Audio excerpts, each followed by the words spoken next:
טוב חברים, אנחנו הולכים לסרטון חדש.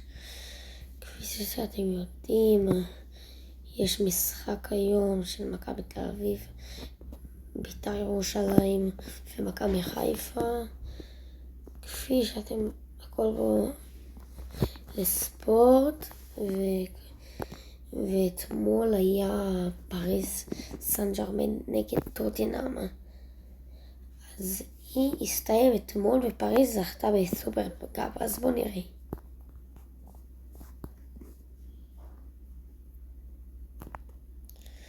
הרכבים זה היה שבלי השוער, לא יודע מי זה,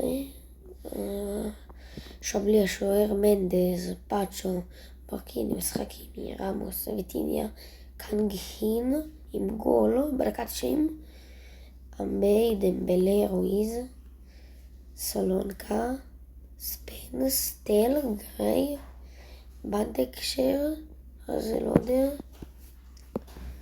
אבל זה היה משחק. אם אתם רוצים שאני אגיד עוד למשחקים, תשלחו.